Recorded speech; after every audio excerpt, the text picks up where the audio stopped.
Hello friends, मैं हूं नितेश यादव और वाइट बोर्ड स्टडी इस यूट्यूब चैनल में आपका स्वागत है।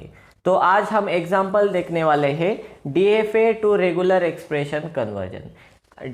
डीएफए दिया रहेगा तो उसका कन्वर्जन रेगुलर एक्सप्रेशन में करेंगे। अभी देखिए, इन्होंने यहाँ पे ये मशीन दिया है, तो इस मशीन का कन्वर्जन हमें रेगुलर एक्सप्रेशन में करना है। ओके, इस मशीन के लिए हमें रेगुलर एक्सप्रेशन फाइंड आउट करना है। ओके, तो अभी अगर आप ये मशीन देखें तो इसमें Q0 इनिशियल स्टेट और फाइनल स्टेट भी है और Q1 फाइनल स्टेट है। तो इस मशीन में दो फाइनल स्टेट्स है। ओके, तो हम इस एग्जाम्पल को लूप एलिमिनेशन मेथड से सॉल्व करेंगे।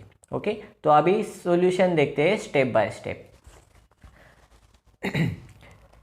लूप एलिमिनेशन मेथड में देखिए, अभी ये Q0 ड्रॉ किया एज इट इज, और ये जो लूप है B का अकरेंस ले सकते, C को नंबर ऑफ टाइम ले सकते और उसके बाद D का अकरेंस ले सकते। ये जो लूप है इसको हम Q0 स्टेट पे रिप्रेजेंट करेंगे। ओके, ये लूप एलिमिनेट करके उसका उसके लिए हम यहाँ पे Q0 पे रिप्रेजेंट करेंगे, उसके लिए रेगुलर एक्सप्रेशन लिखेंगे। ओके, अभी देखिए, ये Q0 ड्रॉ किया, Q0 का सेल्फ ट्रांजिशन देखिए, ये एज इट इज ड्रॉ किया, ये A यहाँ पे लिख दिया। ओके, उसके बाद अभी ये लूप एलिमिनेट करना है, तो इस लूप से जो भी पॉसिबल स्ट्रिंग्स रेगुलर एक्सप्रेशन हमें मिलता है वो हमें यहाँ पे रिप्रेजेंट करना पड़ेगा। तो देखिए A as it is, okay, plus Q, देखिए अभी Q0 पे A मिल सकता है, नहीं तो ये पूरा लूप आपको मिल सकता है। ओके, तो पहले A रिप्रेजेंट किया, उसके बाद प्लस A मिल सकता है, नहीं तो ये प्लस के बाद का पार्ट मिल सकता है। नहीं तो अभी देखिए, तो ये B, यहाँ पे B रिप्रेजेंट किया, ये B के बाद यहाँ पे C हम नंबर ऑफ टाइम्स रिपीट कर सकते हैं, नहीं तो इसको स्किप करके भी आगे जा सकते हैं। तो C क्लोजर लिया, सेल्फ को ट्रांजिशन है इसलिए C क्लोजर। उसके बाद देखिए, ये Q1 टू Q0 जाने के लिए हमें क्या मिलता है, D मिलता है, तो यहाँ पे D मिला। ये लूप कंप्लीट हो गया और फिर हम Q0 पे आ गए। देखिए, ये लूप हमने पूरा यहाँ पे रिप्रेजेंट किया ताकि हम फिर से Q0 पे पहुँच सके। उसके बाद अभी देखिए, लूप एलिमिनेट किया और यहाँ पे रिप्रेजेंट किया। उसके बाद ये जो B का ट्रांजिशन है, ये देखिए एज इट इज। उसके बाद ये Q1 फाइनल स्टेट, उसका C का ट्रांजिशन एज इट इज। अभी देखिए, ये दोनों फाइनल स्टेट है, राइट। तो हम इस मशीन Q0 पर भी रुक सकते हैं, मशीन हॉल्ट कर सकते हैं, नहीं तो Q1 पे भी रुक सकते हैं। इसलिए हमें इसको अभी दो तरह से ड्रॉ करेंगे। अभी इसको दो तरह से ड्रॉ करने के लिए क्या करना है, एक में Q0 एज फाइनल स्टेट दिखाना है और दूसरे को Q1 एज फाइनल स्टेट दिखाना है। इस मशीन को हम दो अलग अलग मशीन में सेपरेट करेंगे। ओके, रिप्रेजेंट करेंगे। तो अभी देखते हैं वन बाय वन। तो देखिए, Q0 as a final state, तो Q0 इनिशियल फाइनल दोनों यहाँ पे रिप्रेजेंट किया।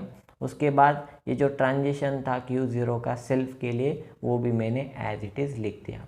हम Q0 पे आके रुक सकते हैं क्योंकि ये फाइनल स्टेट है। तो ये डायग्राम हो गई जब हम Q0 को फाइनल स्टेट कंसिडर करते हैं। उसके बाद अभी Q1 को फाइनल स्टेट कंसिडर करना है, उसके लिए हमें डायग्राम ड्रॉ करनी है। तो देखिए, ये Q0 इनिशियल स्टेट तो आएगा ही क्योंकि उसी से स्टार्ट हो रहा है मशीन। उसके बाद ये Q0 का जो ट्रांजिशन है ये एज इट इज़ लिख दिया। ओके, लेकिन Q0 को यहाँ पे फाइनल स्टेट नहीं करना है।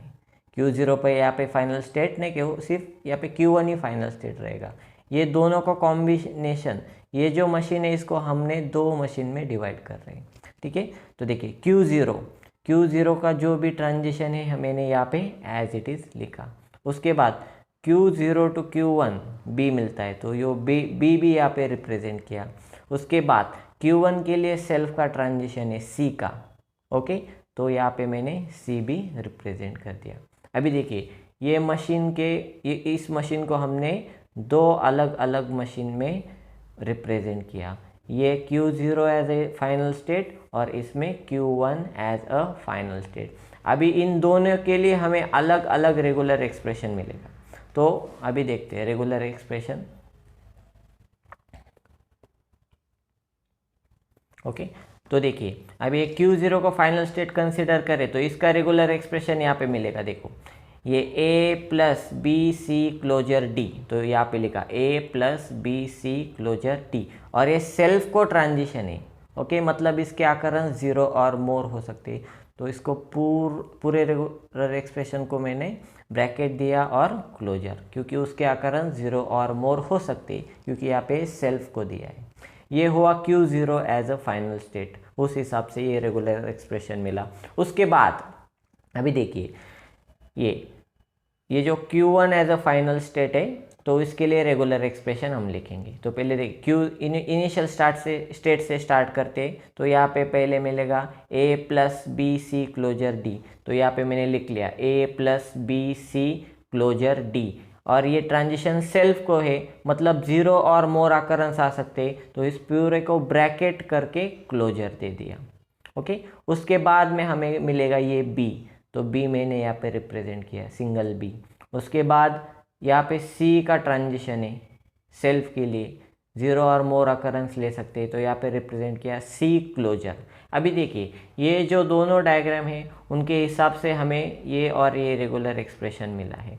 अब इन दोनों रेगुलर एक्सप्रेशन को फिर से कंबाइन करना है, इनका हमें यूनियन करना। ओके,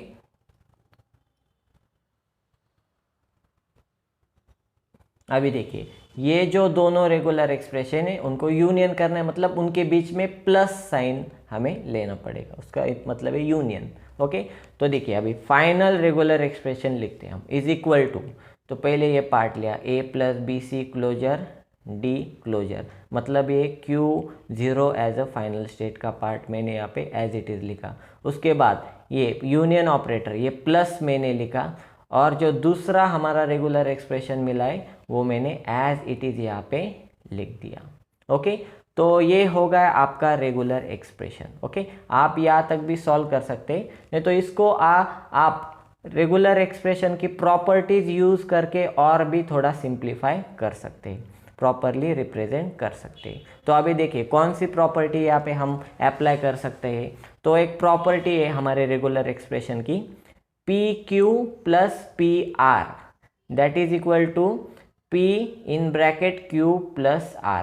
तो देखिए अब हमारा P मतलब A plus B C closure D, यहाँ पे भी P है, और ये प्लस के बाद तुरंत यहाँ पे भी P है। ओके, तो ये दोनों हो गई P की वैल्यू। उसके बाद यहाँ पे आपको Q की वैल्यू नहीं दिख रही, मतलब यहाँ पे आप एप्सिलॉन कंसिडर कर सकते हैं। कुछ भी नहीं मतलब एप्सिलॉन, राइट, कुछ भी नहीं है यहाँ पे, मतलब Q की वैल्यू आप कंसिडर करेंगे एप्सिलॉन। ओके, उसके बाद आगे देखिए, और P के आगे की जो वैल्यू बचेगी वो रहेगी आपकी R की वैल्यू। अभी हमें ये PQ प्लस PR, इसको हम कैसे लिख सकते हैं, देखिए P in bracket Q plus R, तो मुझे P की अभी आगे लिख के लेते हैं। देखिए रेगुलर एक्सप्रेशन जो हमारा फाइनल रेगुलर एक्सप्रेशन आप कंसिडर कर सकते हैं। तो देखिए ये P की वैल्यू क्या है, देखिए ये P की वैल्यू मैंने एज इट इज़ यहाँ पे लिख दी है ब्रैकेट। ओके, ये P की वैल्यू हो गई। उसके बाद ये ब्रैकेट में Q की वैल्यू, तो ये देखिए ब्रैकेट लिख लिया, उसमें Q की वैल्यू क्या है, यहाँ पे कुछ भी नहीं था, मतलब एप्सिलॉन, इसलिए मैंने यहाँ पे लिख लिया एप्सिलॉन। उसके बाद देखिए ये प्लस जो है वो यहाँ पे मैंने लिख दिया, और उसके बाद R की वैल्यू क्या है, तो बी सी क्लोजर, तो यहाँ पे लिख दिया मैंने बी सी क्लोजर। ओके, इस तरह से आप एग्जाम्पल सॉल्व कर सकते हैं। अगर दो फाइनल स्टेट रहेंगे तो दोनों फाइनल स्टेट के लिए हम अलग अलग रेगुलर एक्सप्रेशन निकाल के अंत में उनका यूनियन करना पड़ता है। ओके, मतलब प्लस साइन देके दोनों फाइनल स्टेट का रेगुलर एक्सप्रेशन इस हिसाब से रिप्रेजेंट कर सकते हैं। और अगर आपको चेक करना है कि आपका रेगुलर एक्सप्रेशन सही है या गलत है, तो ये रेगुलर एक्सप्रेशन आप वो जो गिवन डायग्राम है उसके साथ मैच कर सकते हैं। ओके, इस हिसाब से स्ट्रिंग मिलती है या नहीं आप खुद से भी चेक कर सकते हैं। ओके, तो अगर ये वीडियो आपको पसंद आया है तो चैनल को लाइक शेयर और सब्सक्राइब ज़रूर कीजिए। Thank you.